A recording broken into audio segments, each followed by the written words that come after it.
everyone. Welcome to Energy in Transition, a weekly series of virtual fireside chats, where we'll be speaking to key movers and shakers in the clean energy sector to get their expert views on the future of the industry, how we get to net zero, and how things are being affected by COVID-19. My name is Jim Jordan. I'm an energy lawyer at the leading national law firm, Waitmans, where I specialise in construction and commercial aspects of projects. Each week, we're going to be tackling a different topic, and today we're going to be discussing battery storage. I'm delighted to be joined by Marek Kubik from Fluence. Now, we've only got 15 or 20 minutes, but Marek's CV is really rather impressive.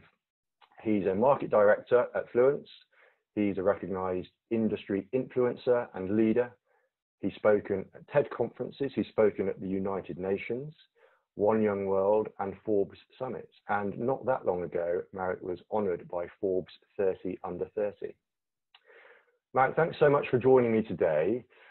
Before we start, please could you introduce yourself and Fluence in a little more detail perhaps, and also a beginner's guide, as it were, to exactly what we mean by battery storage? Yeah, sure. Happy to, Jim. So thanks for inviting me to join. Yeah, so Fluence, if your listeners are not familiar, is an energy storage technology company. So put simply, we design, install, deliver large-scale energy storage systems, predominantly on the grid, predominantly for independent power producers, utilities, and the like, basically to help integrate renewable energy to the grid. And well, fundamentally, battery is exactly what it sounds like. It's the same technology that that's been around for, well, several hundred years. 1799, the first electrochemical battery was invented by Alexandre Voltaire. And really, the lithium-ion battery, which is predominantly what's being used today in a lot of these energy storage systems, has been around since the 70s. And we're very familiar with it for our phones, our laptops, iPads, and so on, consumer electronics. But increasingly, it's been used now for stationary storage and largely also electric vehicles. And it's really electric vehicles that have driven the uptake of lithium-ion batteries and significantly increased the volumes that are being produced, which has brought down the cost. But we're taking the same basic technology that's used across all of those sectors and putting them in stationary energy storage systems, putting them at strategic points around electricity grids, basically to charge up and discharge at other times, so they're rechargeable, obviously. So essentially to help integrate renewables to the grid and solve various challenges that system operators would face. Okay, thank you. And your particular role within Fluence, I've worked with you before. I know you travel around a lot. You keep very busy. I did pre-COVID. This is week 7 of lockdown now here, so I've been grounded for a little while. But yes, I have a role spanning a few different markets. So predominantly, I lead the team for UK and Ireland, to a lesser extent Middle East and Africa. But the UK and Irish markets are very busy for storage. So my role essentially spans sort of the origination BD through sales and up to and including contract negotiations. And then at the point we've sort of signed projects with customers, it's handed over to our deployment team, our execution team. And for those people who perhaps aren't familiar with Fluence and your business, could you just give us some examples on the sorts of projects that you've been working on over the last sort of, say, 12 to 18 months? Yeah, sure. So, well, Fluence is actually only 2.5 years old as a company, as an entity. So we're a joint venture between Siemens and AES, both of whom are very large players in the energy space. But we've been standalone for about that period, and really, I would say it's characterized by massive growth globally. When we launched January 2018, we had 400-500 megawatts of projects either operational or awarded. So contracts signed, and in that sort of period, we've grown to something around approaching 2 gigawatts. So it's a really phenomenal growth rate, and I mean if you plot it exponentially, it's very much following that sort of trend. Some of the particular projects of note recently, one that I find is very interesting is first in new markets or first for new applications. So we recently, earlier this year, delivered for Statkraft, a project in Ireland. It's the first project in the Republic of Ireland that's come online as energy storage, particularly for providing grid services and for relatively new forms of grid services. So some of your viewers and listeners might be familiar with frequency regulation in the UK. The Irish market has an equivalent of that, but it's actually rewarding significantly faster response times. And we're talking orders of magnitude faster than the UK because of the stability challenges that the small grid like Ireland faces when there's very high levels of wind. And really, energy storage is starting to show that it can help provide digital equivalents of inertia and the kind of services you need to get more renewables on the grid in real time, which is obviously important if you want to get to 100% renewables at some point. Mm-hmm, mm-hmm. And sort of parking COVID-19 just for a moment, what other challenges do you see energy storage facing? It's getting a lot of press, and it has done for quite a while now. What do you see as being the key challenges for now, excluding the COVID-19 pandemic? So to unpack that, I think there's two ways that I would answer it. One is an awareness issue. So there is a lot of things you can do with battery energy storage, and the irony of it is not much of it is actually about what people think it is about, which is the perception that you're using the battery specifically to co-locate with, say, wind and solar, and to store the energy on the site. It is much more at the moment about solving grid stability challenges that let you, on a system level, integrate high levels of wind or solar or non-synchronous generation in general. And solving the network constraints that limit that as well. So obviously the grid is there. It's quite difficult to upgrade transmission distribution lines, and the way that we generate electricity as we move to more distributed and variable sources has to become more flexible.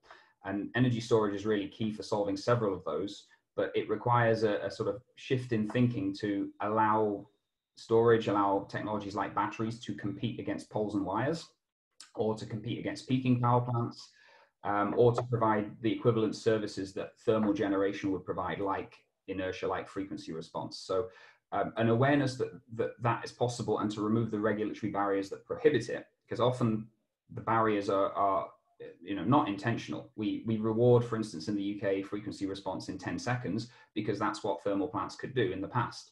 The fact that you can respond faster and has value needs to be recognized, and it is being recognized, but there are other things like the transmission and distribution network, which it's still very difficult to get a battery in and say, hey, we can do an equivalent job and better. So that's probably one of the main barriers. It's just recognition and then removing the hurdles that are in the way. And the second would maybe be the misinformation lobby. So there was a big, the first phase of battery storage was people saying, it can't be done. You can't do these services with batteries. And technically very proven that it can, and commercially that it makes commercial sense. So now I see the arguments, the barriers have moved on to there isn't enough lithium, or you can't recycle batteries. And there's responses to each of these points. And basically they can be very robustly addressed, but the more they're repeated, the more it sinks in as a perceived truth. So I would say those two, outside of COVID, are probably the big ones. Okay, that's really interesting. I suppose the $1 million question, which no one really knows the answer to, is the impact of COVID-19. Obviously, we don't know what's going to happen in the coming days, weeks, and months, and even years, to the economy and to the way that we work and operate. But do you think what's happening now will substantially impact the development of battery storage or investment in battery storage projects? It's going to be it depends answer. Yeah. So the way that I view energy storage and in general the complementary nature of deploying renewables is, to an extent, those two trends are inevitable. And regardless of COVID-19 or anything else, they are happening and are going to continue happening, because renewables have become the cheapest form of electricity generation. So if you have cheaper and cleaner energy, and you don't compromise reliability, and you can get the same level of reliability from that grid. By definition, that's a win-win-win on the policy trilemma. So it will happen. But what matters is how quickly it will happen from a climate crisis perspective. And this is where I think the uncertainty of COVID, it could go either way. On the one hand, we've certainly, albeit it's not necessarily the recommended economic way of significantly reduced emissions, we will see a huge dip in global emissions this year as a result of the short-term impacts of COVID. And we're seeing, essentially with record low oil prices, massive oversupply, falling away of demand, a lot of oil companies shuttering wells, and probably permanently. So there is a real opportunity there to reset on a low carbon pathway and a low carbon economy. But on the other hand, it could just rebound, and we continue not exactly business as usual, because as I said, I think the renewables and storage trends are inevitable, but certainly we don't necessarily accelerate the reduction of emissions if we go back to doing things as normal. My view is there are some silver linings in the situation, and we're seeing that through clean air, lower traffic deaths for people traveling less, things like that might well play into policymakers' views, particularly as a lot of them have put out, net zero legally binding targets, and they have to do these things anyway in law. And do you think that what's happening at the moment will require a change to the way that deals are done or deals are structured, or are you seeing a sort of a fairly consistent approach followed through on deals being implemented and structured? Do you mean specifically the contract phase of projects, or you mean in general, sort of across the piece? A bit of both, really. I think, I guess, so on the contractual side of things, obviously technology is changing very quickly in the battery storage market. So you've got some long-term operating arrangements, but I suppose the question there is, where will the technology be in 5, 10, 15 years' time? Mm-hmm. And also, how will COVID-19 sort of impact operational requirements for projects, and whether that changes things going forward as to how projects are operated. But I guess also, given what you read in the press around potentially the lack of finance being available, do you think that's a major concern, or do you think we just have to get battery storage going in greater quantities, because that's the only way we're going to get anywhere near net zero? Yeah, it's an interesting question, because there's a few different ways you can think about answering that. So partly, I mean, we actually aren't really seeing ourselves. There are obviously some challenges with COVID and Fluence organizationally.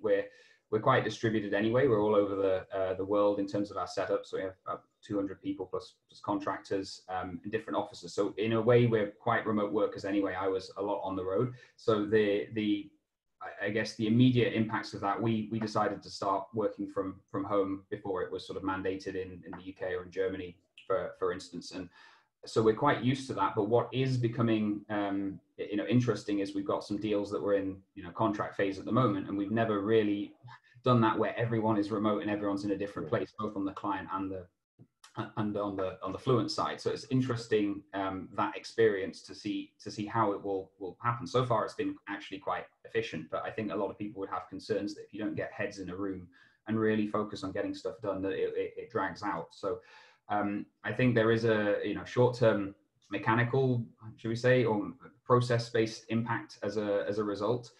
In terms of projects and pipeline, we're actually not seeing any slow up, and I think that's quite interesting. And if you look at the fundamental reasons for why that is, it's because energy is sort of underpinning to the whole of society in general. If anything is essential work, it's keeping the electricity flowing, because without it, you don't have ventilators, you don't have home deliveries of food. People aren't, comfortable and safe at home. So that work needs to continue. What I guess does matter suddenly in this period is the uncertainty about how companies will weather the initial storm. And in that regard, Fluence is pretty well set up. We're backed by 2 investment grade companies. Siemens, been around 170 years, so it's a very dependable company to have standing behind us and know that Fluence will be there to serve and maintain systems come what may with the situation. So from that standpoint, I think it matters in the short term to investors, and you might see a difference between those that are, say, on the utility side looking to develop projects, and those that are the financial players looking to more speculatively build out energy storage based on merchant revenues, merchant business models. So the latter probably is more shaken because it's an equity-based environment. But equally, we're seeing an environment where you'd have either utilities or infrastructure funds, those that can put debt or long-term money into projects and infrastructure. So it comes back to the earlier point around it depends what storage is used for. If you're playing in grid services, it's quite a market-based environment where the contracts are short or real time. If you're looking at replacing poles and wires, you're entering a regulated utility space where an investment can get a 20-year contract and guaranteed revenue. And so in some markets, we see that. National Grid is starting to look at it for the UK for things like its Pathfinder projects, the constraint management, stability Pathfinders, and so on. So it's a long-winded way of saying I think it depends, but yeah, it's definitely interesting to see how it's impacting things. And I mean, you touched very helpfully on various sort of emerging trends that you're seeing in the market, where some things are changing, some things are staying the same. In terms of positive trends, one of the things that I'm hoping becomes the norm is the fact that, given the pandemic and people staying in, that the pathway to net zero is getting even more publicity than normal, because you're seeing on the front pages of newspapers pictures of coastlines and beautiful crystal clear seas, all linked to a reduction in activity, a reduction in boats, a reduction in industrial activity. And so I'm sort of wondering whether, in terms of the emerging trends, what this is actually doing, what this thing that we're all going through, it's opening some people's eyes to the actual genuine impacts on our country, on our world, that carbon has. And if people get a glimpse of what the outcome can be when we have reduced carbon, then it may be that some people who are perhaps quite cynical start showing more of an interest in the pathway to net zero, and start understanding that the likes of wind farms and solar farms, combined with battery storage, are the way forward. So it may be that you talked earlier about some of the sort of perception issues of battery storage and some of the sort of some false, some true stories that have been run on battery storage. But I think, if nothing else, what we're going through is hopefully going to increase the public's understanding of how serious the situation is and how important it is to move towards net zero. So it's really interesting to hear your views more generally.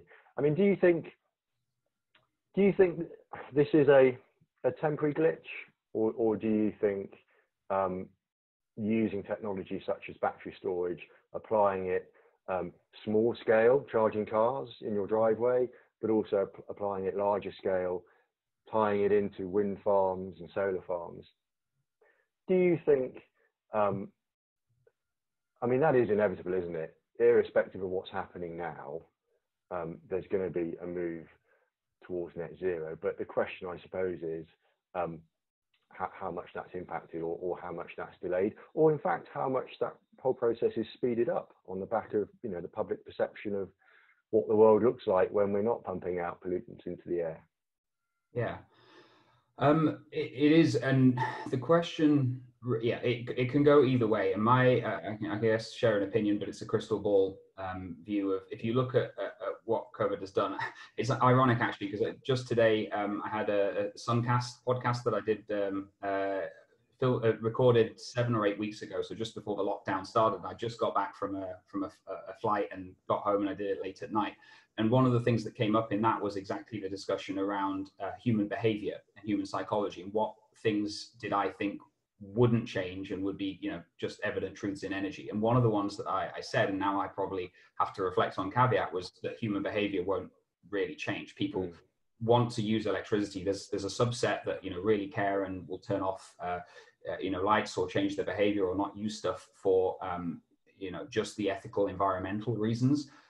Many of us just do it, if it's economical and it's convenient, we want to enjoy the same things. I talked about that from, say, like food perspective. If you have vegan food that is as, tasty and enjoyable as meat, then, and it's the same price, people will very easily switch. Whereas if you just tell people not to eat it, some people will, but it's a harder push. And I think that's a very interesting reflection now to the COVID situation, because one of the few things that can really give a shock to the system and actually reset human behavior is what's just happened, and how serious this got. Because one of the big things that does impact our carbon emissions and our footprint is travel to work. It's international travel. Suddenly we're all working from home and actually finding out that it's, well, with exceptions, I appreciate everyone's situation's different, but it's actually, in some extent, got a lot of advantage. You save on the commute, have more time in the evenings, you spend more time with your family, and you're doing that then for without car emissions, without the flight emissions. So that's something that might well stick. I think if any human behavior thing does stick, it's that one, because organizations realize they can save money and time, probably productivity for it. The other aspects, it really depends on what rebounds or not. So with aviation, for instance, it's under a huge strain at the moment, and a lot of airlines potentially will go bankrupt or scale back services. Low cost travel with airlines is probably going to reduce, at least for several years. Maybe it will never recover, and if it doesn't, that certainly accelerates the pathway to decarbonisation. On the other hand, if airlines, oil companies are bailed out and can continue to survive, it again, I think trends we talked about are inevitable in the long term, but the pace of change, you can see it going either way. And I think the net zero point and joined up policy thinking on that could really accelerate things. So who knows? But there's some interesting things to think about and unpack there. Okay, so I'm going to be slightly unfair with you now, Marek. I'm going to ask you a bit of a cheeky question. I want 3 words from you that represent getting us to net zero.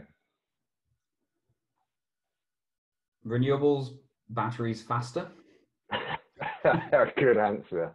Okay, so unsurprisingly, I now want 3 words from you that represent stopping us achieving net zero. Regulatory hurdles, policy. I don't know. It's quite difficult to form a joined up sentence, but I think you get the theme at least. I get the theme, Marek, and the regulatory hurdles and policy all link back to my my business as a lawyer. So if you're suggesting that lawyers are holding things up, I take huge offence to that. Unfortunately, that is all we've got time for on today's session. Marek, that's been really, really interesting. There's some really good food for thought in terms of public perceptions, technology issues, and also the wider views on decarbonisation and how the world may look sort of post-COVID-19 if we ever get there. If anyone's interested in finding out more, I'm sure the Fluence website is a good place to start. Also, I'm sure Marek won't mind being contacted directly. He's definitely worth following on LinkedIn. He put some extremely interesting and thought-provoking articles up on LinkedIn, which are well worth a read. More generally, this interview will be published on the Wakeman's website, which is watemans.com, and it will also be shared on social media channels, including LinkedIn and Twitter. So all that remains for me to say is thank you for joining. There will be further fireside chats with other key players, so please watch this space.